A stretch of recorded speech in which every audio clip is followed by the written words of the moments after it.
I grew up a Michael Jackson fan, and I never thought I'd be making this video. I thought I would have defended MJ for forever, and here I am. I watched Leaving Neverland over this past weekend, and I believe Wade and James, and I wanted to make a video to show support for them. I also wasn't sure if I was going to watch the documentary just because I grew up being sexually abused by a family member from the time I was around 4 until I was 10 years old. So I knew going into watching this film would probably bring all that back, memories and everything that comes with those memories. It can be hard to stay in that headspace for very long. But I watched it, and I recommend it to you guys if you've also experienced childhood sexual abuse or not. I think the director, Dan Reed, did such a phenomenal job, and Wade Robson and James Safechuck were so articulate about how this kind of abuse happens, what it's like to be abused that way, and the effects it causes. They were able to put words to it that I've never been able to, and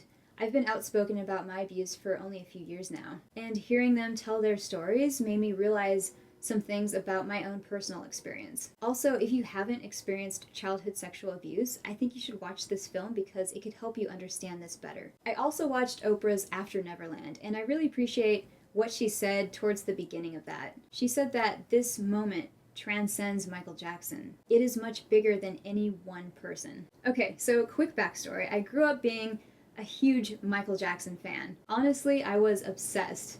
I mean, you could ask anyone in my life. You could ask any friend, any family member, probably any acquaintance, really. And any of them would tell you, that girl loves Michael Jackson. I also dressed up as Michael Jackson for a costume party when I was attending Paul Mitchell. And this was a few years back, but I won. Whatever the prize was, I think it was a limited edition blow dryer, and I was at Paul Mitchell, so of course the prize was going to be something hair related, a hair product of some kind. Also, no blackface. Actually, let's back up even further because I grew up in a very strict Christian household, and when I was little, I wasn't allowed to listen to anything that was non-Christian. So anything that was considered secular, I wasn't allowed to listen to, I wasn't allowed to watch. But things changed a little bit when I turned 13. I remember going to the store with my dad, and he let me pick any CD that I wanted, and I picked up Michael Jackson's Dangerous. And after listening to that album, I became very interested in Michael. I loved his music, I loved his voice,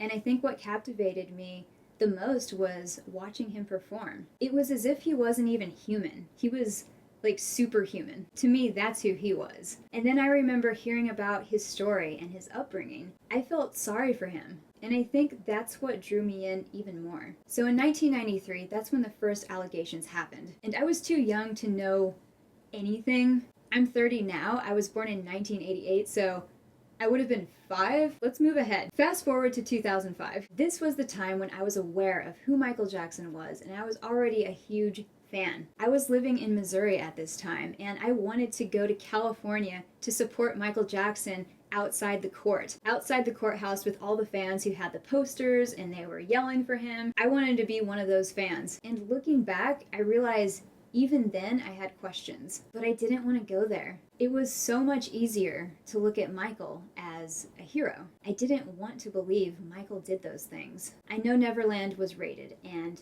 they didn't find anything. I know Michael was acquitted of all charges. That doesn't prove he was innocent. That means he wasn't found guilty. And if Wade had testified truthfully, the outcome might have been different. No one denies the well-documented fact that Michael Jackson had sleepovers with young boys for years, behind closed doors, sometimes locked doors. If we were talking about anyone else, it wouldn't be difficult for some people to use their common sense. Why did we give Michael a pass?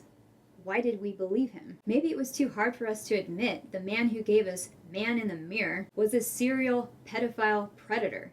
But it seems likely that he was. But he didn't have a childhood. This shouldn't allow for someone to have sleepovers with kids. Not having a childhood should not give someone permission to act inappropriately with kids. If someone is having sleepovers with kids, that means they're interested in kids. What do we know about sexual predators? Most likely it is someone you know, someone you trust, maybe even love. And that person in your mind would never, ever hurt a child.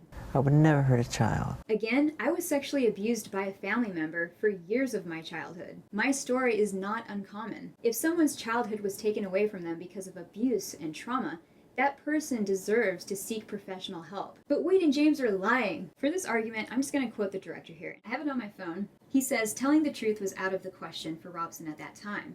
He never told a soul, not even his mother. So the Jackson camp now call him an admitted liar. This argument falls apart when you apply even the merest dusting of common sense. Was he lying then, or is he lying now? You can't have it both ways. But why did Wade lie? Again, watch the documentary. And honestly, why did we all lie? Didn't we all lie to protect Michael? We all lied to ourselves, didn't we? Wade just did it on the stand. I also might add, when you've been a victim of child sexual abuse and you do decide to tell, that's terrifying. It takes a great deal of courage to admit that you've been abused to yourself. And then finally telling other people about that takes even more bravery. It takes more courage. I remember when I told my family, and that was the scariest thing I'd ever done, for many reasons. One of them was being manipulated by my abuser. When I was being sexually abused, I remember my abuser telling me on repeat, "This is our secret. You can't tell anyone." Or, "If you tell, the family is going to be very upset with us." It was always us, or it was always we. We are going to get in so much trouble if you tell. So when you're a kid and you're supposed to do what adults tell you to do, and you hear that you're supposed to keep this abuse a secret, and at the time you don't even realize it's abuse, it makes that secret paramount. It's now critical that that secret stays a secret. It's now become something no one can ever know about. Because if anyone found out about what happened, you would be exposed, and it would be your fault. And every horrible thing your abuser has been telling you that will happen if you tell, all of those horrors will come true. On top of that, you want to protect your abuser because you love them and you care about them, and you don't want to see them hurt. James and Wade speaking up about their abuse, I think, is extremely courageous, especially when you're going against Michael Jackson. But why accuse Michael now? He's dead. Well, this isn't the first time this has happened. If you think of the 90s, the early 90s, and then again in 2005. But why bring this up now? I hear people saying, just let the man rest in peace. Personally, I think anytime a child has been sexually abused, it is very important for that child, or now adult, to speak out. The more we stay silent, the more likely this type of abuse will continue to happen. The more we talk about this issue, the more people become aware of it. This is true with any cause that you care about. You bring awareness to the issue in hopes to do something about it so that it's not repeated. In this case, people who are hearing Wade and James talk about their story and talk about their experience, that's helping people. It's helping people understand how child sexual abuse happens and how it affects a person. Also, there are probably a lot of people who have watched this documentary who are now seeking help because maybe they are now realizing when they were little, they were abused. Wade and James have said that when the abuse happened, it didn't feel like abuse. And again, I can relate to this. When I was abused when I was little, I didn't know any better. I didn't know it was abuse. I didn't know it shouldn't be happening. I thought that was normal. But Michael was a great guy. I knew him. I've heard people say this too. Random thought. Do you guys remember the Ted Bundy case? And people would say, oh, he's too handsome. He's too charming and he's too educated to have been a serial rapist and murderer. But he was. I think people are capable of appearing to be a great person. Just because you think you know someone doesn't mean you do. And that definitely doesn't mean you know everything that's going on behind closed doors, especially on the outside when people are brands. They show you only what they want you to see. You see this with online influencers every day. But he helped so many people and he gave millions to charities. That's great. That also has nothing to do with him hurting kids. I mean, if the story ended there, Michael gave to charity and he helped so many people, that would be truly amazing. But the story doesn't end there. Also, I don't understand this type of argument. This is just someone trying to distract from what we are actually talking about. This is what's called a distraction fallacy, or red herring. But Wade Robson dated Michael Jackson's niece around the same time of the abuse. Okay?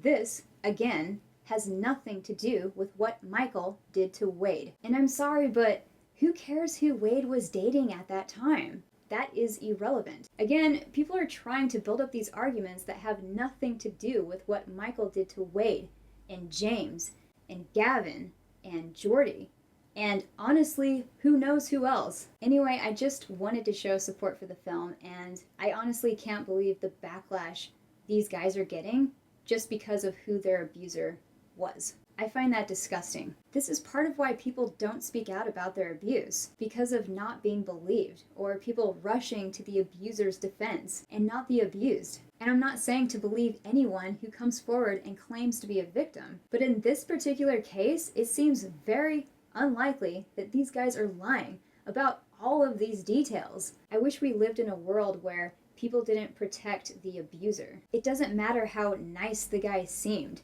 It should not matter how talented the person was. It should not even matter how much that person influenced your life. Also, I know people want to believe him, but just because you want something to be true doesn't make it true. I also get that nobody wants to see their hero fall, and especially because of who Michael Jackson was to so many people, he's still protected. He was a master manipulator, and even 10 years after his death, people are still defending him. When one victim comes forward and multiple victims speak up about their abuse, they shouldn't receive verbal abuse and name-calling and death threats. It should be taken seriously. Just because Michael Jackson's childhood was taken away from him doesn't give him a pass to rob other kids of their childhoods. But he did. And as far as his music goes, I've just become less interested, honestly. And I remember when he died, and that's when I stopped listening to his music because it was just too sad. And this is sad. But this is a different kind of sadness. Again, go watch the film if you haven't seen it yet. I'll see you guys on the next one. Alright, bye.